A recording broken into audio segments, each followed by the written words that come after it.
지금 미국 증시만 상승하고 있고 한국 증시가 하락하는 이유에 대해서 한번 이야기를 해보도록 하겠습니다.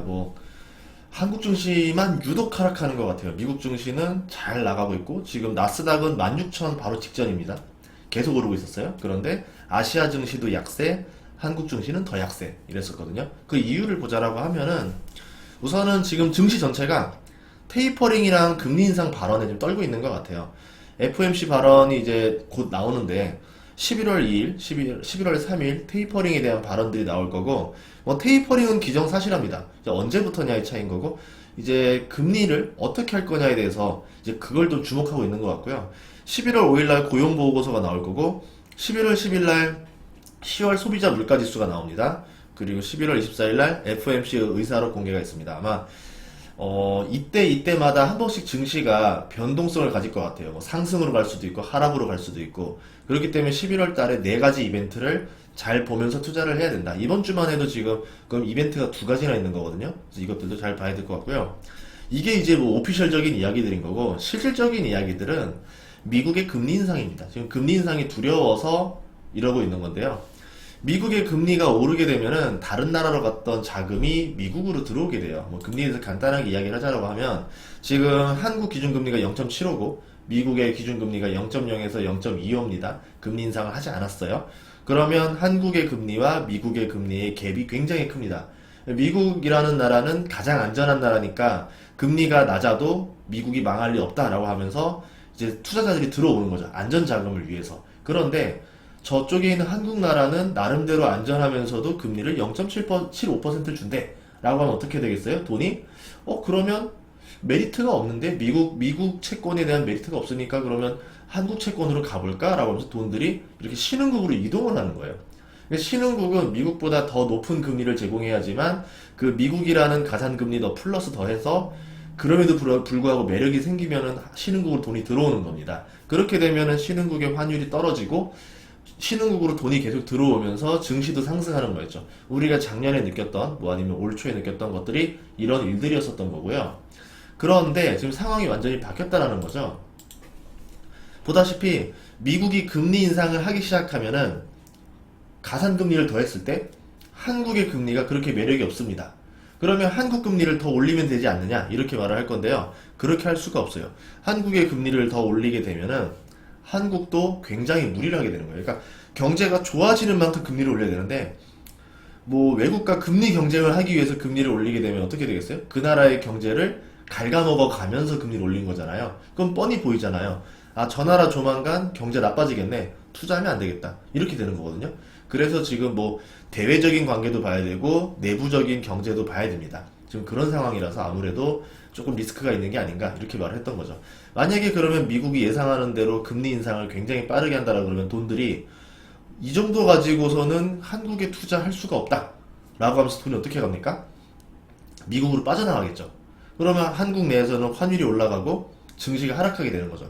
그러면 지금 신흥국 전반적으로 돈들이 좀 빠져나가서 미국으로 들어온다라 볼 수 있는 거죠.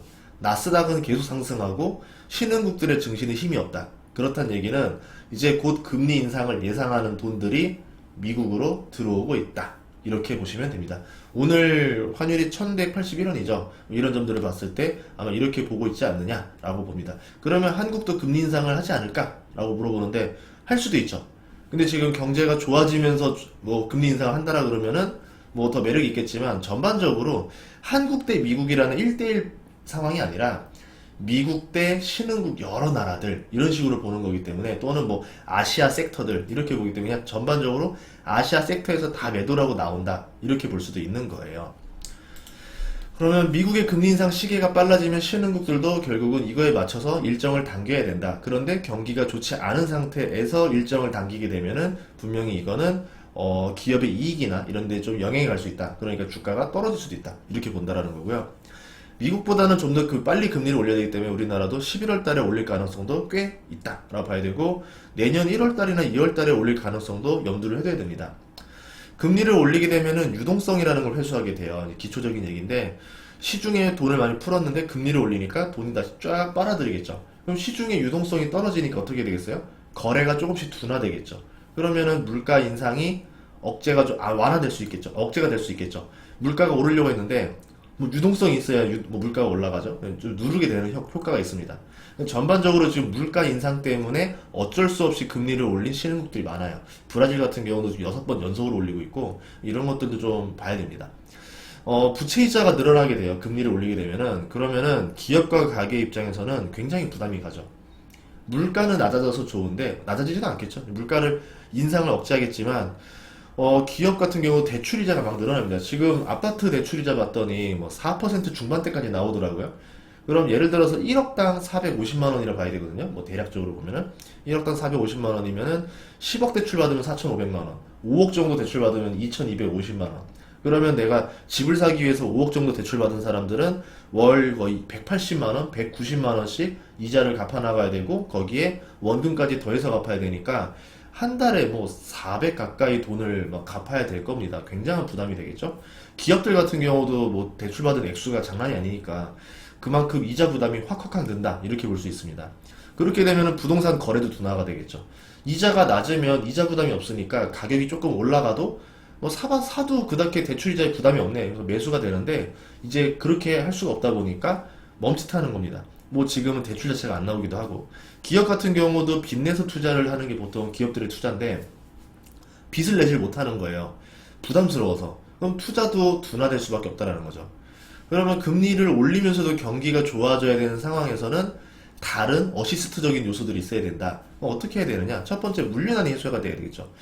물건을 찍어내는데 원활히 찍어낼 수 있어야 되고 원활히 팔 수가 있어서 팔자마자 현금이 들어올 수 있게 계속 돈이 돌게 만들어야 돼요. 그러면은 금리를 올려도 유동성이 같이 늘어나면서 금리를 계속 올려낼 수 있는 체력이 올라가는 겁니다.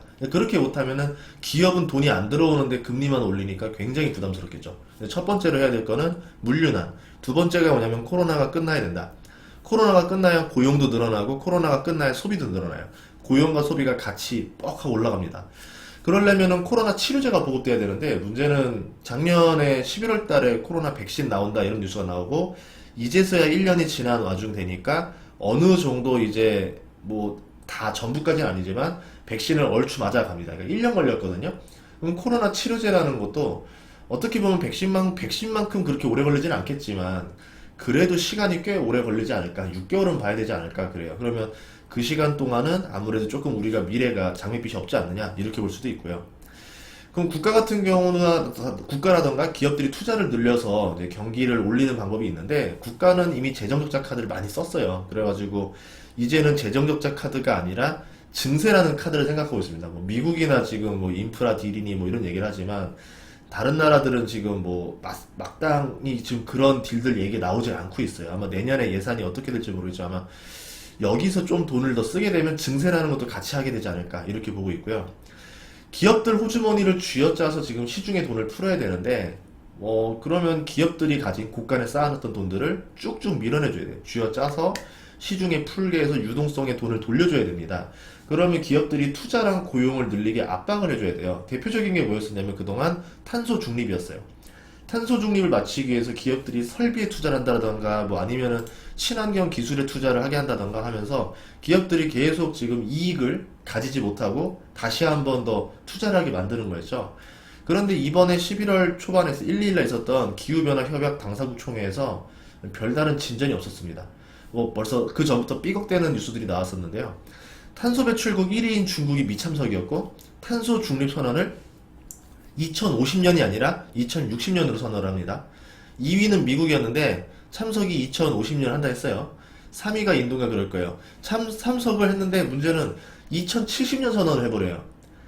우리가 레귤러하게 정규적으로 2050년에 탄소 프리를 합시다라고 했더니 미안한데 우리는 20년 뒤에 완성할게요 하는 거예요. 2070년이라는 건 앞으로 지금 60년 남았거든요. 천천히 하겠다라는 겁니다. 한마디로 못 지킨다 이겁니다. 사우디도 2060년 선언을 했어요. 10년 뒤로 미뤘어요. 러시아는 미참석했고. 이런 것들 보면은 주요 국가들이 좀 여기가 합의를 해줘야 되는데 이 나라들 중에서 많은 나라들이 협약을 지키지 않음으로 인해서 아마 이게 좀 어렵지 않겠느냐 좀 닥하게 보게 되는 것 같고요. 그러면서 이제 탄소 중립으로 기업들이 돈을 쫙 해가지고 한번 돈을 뿜어줘야 되는데 기업들이 이게 뿜어내지 않을 수도 있다라는 거죠. 2060년에 시계를 맞출 수도 있다라는 거죠. 그래서 친환경 전환 속도가 떨어지게 되면서 메이저들이 실망하게 된 거고, 그러면 이제 이쪽으로 해서 돈이 미래가 없다 이렇게 보는 것 같아요. 그럼 투자 전략은 어떻게 가져가야 되느냐? 이 상황에서는 각계전투가 제일 좋을 것 같아요. 전반적으로 다 오르는 장이 아니니까요. 미국장 같은 경우는 전반적으로 골고루 오르기 때문에 그냥 우량주 위주로 골고루 담는 방식이 더 좋을 거예요. 대표적으로 ETF 전략도 나쁘지 않을 겁니다. 지금 구글이랑 마이크로소프트, 테슬라가 주도하면서 증시를 올렸죠. 거기에 에너지주라던가 금융주, 소비재들도 거의 여러 종목들이 이렇게 골고루 좋아지면서 증시가 오르고 있었습니다. 한국장 같은 경우는 완전 반대예요. 미국장은 오르는데 한국장은 거의 전반적으로 다 하락하는 장이었었습니다. 특히 가장 많이 떨어진 게 반도체였었고요. 삼성전자, 하이닉스, 거기에 2차 전지들, 거기에 금융주들 이렇게 되면서 시총 상위주들이 그냥 한 번에 무너지니까 하락폭이 굉장히 컸죠. 거기에 제조업이라던가 이런 것들도 많이 전반적으로 외국인 기관들 매도세가 컸습니다. 거기에 이제 심리가 더 큰 영향을 줬는데, 이제 한동안 증시가 계속 한 달 이상 내려가는 모습을 보여주다 보니까 사람들 입장에서 이러는 거예요. 내가 투자하고 싶은데 10개 중에서 예전에는 7개, 8개가 오르니까 투자할 맛 나죠. 얼마나 재밌겠어요. 그런데 지금 10개를 사도 두세 개가 오를까 말까 하니까 얼마나 힘들어요. 그러니까 재미가 없죠. 뉴스에서도 나오니까 코스피 거래대금이 지금 최저치가 찍었다, 이런 뉴스들이 나오는 이유가 그런 겁니다. 그러면 이제 개인들이 다시 돌아오게 만들어야 되는데, 그러려면은 아무래도 한 2달 정도 지나야 될 것 같아요. 1월달이 되면서 사람들이 조금 새해에 투자를 해보겠다 이런 마음이 있을 때 호재들이 좀 나와야 되겠죠. 지금 보이지 않는 호재들이 나타나면서 주식 해봐야 되겠는데, 괜찮겠는데, 이런 것들이 나오면은 투자 붐이 다시 불면서 거래대금도 올라가고 코스피도 올라가고 하겠죠. 지금 미국장 같은 경우는 골고루 올라가니까 사람들이 얼마나 재밌겠어요. 주식하는 재미가. 그렇죠. 그런 식으로 바뀌어야 됩니다. 그렇게 패턴이 바뀌려면은 우리가 모르던 호재들이 나와야 되는 거고, 그렇다고 해서 그러면 11월, 12월은 투자를 안 하는 게 좋냐? 그렇게 보는 건 아니에요. 아까 말했듯이 각계전투.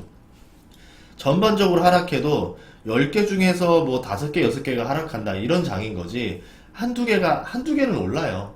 오를 수밖에 없는 애들이 있어요.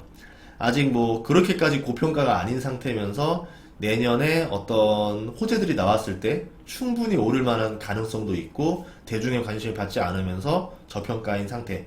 거기에 정말 안전장치 하나 더 걸자라고 하면은 배당도 조금이라도 줘가지고 그래도 내가 좀 심리적으로 안정감을 가질 수 있는 주식들, 이런 것들이 있을 겁니다. 그래서 잘 공부하고 정말 오를 수밖에 없는 주식을 사자. 대신에 여기서 욕심을 제거하자. 내가 사자마자 이번 달 안에 오를 거다, 12월 안에 오를 거다라고 생각하고 투자하면은 그거는 욕심입니다. 그렇게 해서 맞출 가능성이 굉장히 적죠. 맞춘다라고 하면은 벌써 떼부자 돼 있겠죠. 그런 거 안 되고요. 오를 거는 맞는데 내가 시기는 못 맞추는 것들. 근데 지금 구간이 굉장히 저렴하게 살 수 있는 구간이기도 해요. 역으로 말하면은.